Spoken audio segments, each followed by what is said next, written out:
Ici, dans la paracha, c'est écrit que Moshe Rabbeinu, après qu'il a accueilli son beau-père, Yitro, il l'emmène dans sa tente et il commence à lui raconter tout ce qui s'est passé pendant l'année dernière. Qu'est-ce que c'est? Les plaies ont duré 1 an.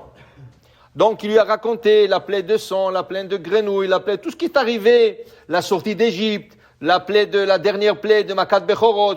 Il lui a raconté tout ça. Et quand il lui raconte tout ça, dit la Torah, Vaïhad Yitro al kol atova asher asa Adonai Israël. Vaïhad Yitro. Qu'est-ce que c'est ce mot Vaïhad? Rashi nous donne 2 explications. Vaïhad. Vaïhad vient du mot Simcha. Ok? Hedva. Comment on dit? Simcha, Hedva, Gila, Hedva. Hedva, c'est Ihad. Il a eu la joie.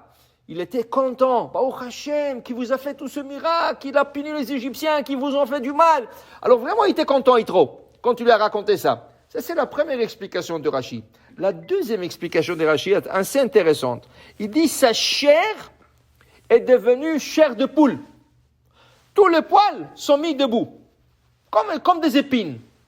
Quand il entend ça, il dit, waouh, je peux pas croire. Qu'est-ce qu'il y a à croire? Pourquoi il n'y croit pas? Voilà, il te raconte qu'est-ce qui est arrivé, qu'est-ce qu'il y a. Top. Alors il dit ce Chachamim comme ça. Chachamim explique que Yitro faisait conseil avec Paro.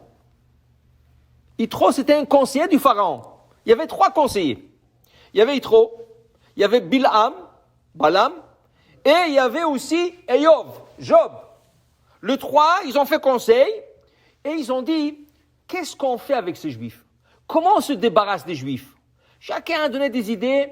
Et Bilam il a dit, faites attention, pas ça, parce que vous allez toucher, Dieu va vous punir et tout ça. Jusqu'à que Bilam, il est venu avec une bonne idée. Entre guillemets. Il a dit, Dieu a juré de ne jamais emmener le déluge au monde. Donc, il a dit, si on se débarrasse d'eux dans l'eau, Dieu va nous rien faire. Parce que la manière qu'Hachem châtie des personnes ou des nations, ça s'appelle mesure pour mesure. Mida keneged mida. Alors ils ont dit, si on prend leur bébé et on les noie dans le Nil, on se débarrasse d'eux et Hachem ne peut rien nous faire. Parce que pour nous punir, dit Bilam, il faut un déluge. Mais il a déjà juré qu'il n'y aura pas de déluge. Donc il a dit, c'est la solution. Top. Job n'a rien dit. Ni contre, ni pour. Et Yitro, il dit quoi?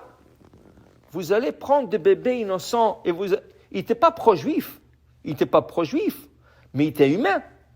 Il dit, c'est pas possible. Qu'est-ce qu'ils ont fait le bébé?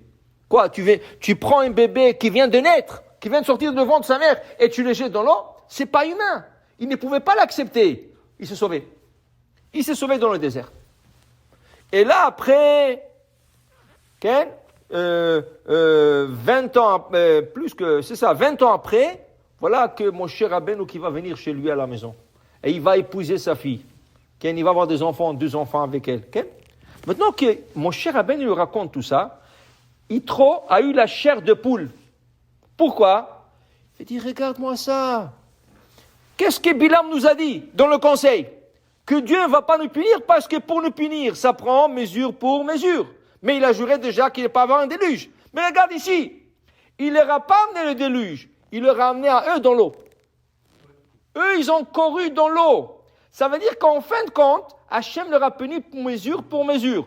Pour tout le bébé noyé dans le Nil, eux, ils ne croyaient pas qu'Hachem va leur punir. Qu'est-ce qu'Hachem a fait? Il les a tirés vers le Yam Souf, il les a fait d'eux-mêmes rentrer dans la mer, et après il les a couverts avec la mer. Mesure pour mesure. Ce que Balaam était sûr qu'il ne va pas arriver, voilà qu'Yitro qui faisait conseil là-bas. Il était interne, il était dans le chambre du pharaon. Quand il entend ça, il dit, ça, je ne peux pas croire. Ça, c'est rien que la grandeur d'Hachem. C'est incroyable comment Hachem a trouvé la manière de leur punir mesure pour mesure. Pour dire que Hachem ne manque pas de moyens. Okay? La personne dit non, pas comme ça. Tu veux être Chacham avec Hachem. Tu veux être Chacham. Regardez qu'est-ce que la Midrash nous dit. Au début, les Égyptiens ont hésité. On rentre pas dans la mer. Ils ont dit oui, il passe, mais peut-être. Qu'est-ce qu'Hachem a fait? Il a créé dans les vagues de la mer. Ça veut dire que c'est devenu des murailles. Mais ces vagues des murailles, ces murailles de vagues, il y avait des dessins de cheval femelle, de cheval femelle. Jumelles, des jumelles. Juments. Des jumeaux. Alors, qu'est-ce qui est arrivé? Le cheval, quand il voyait le jumeau, il commençait à courir vers le mur et le cavalier, il essaie de l'arrêter, rien à faire. Ils sont déjà en pleine mer et comme ça, il les a noyés. Alors, Shlomo Melech dit, le sousati berichbe parod dimitir ra'ayati.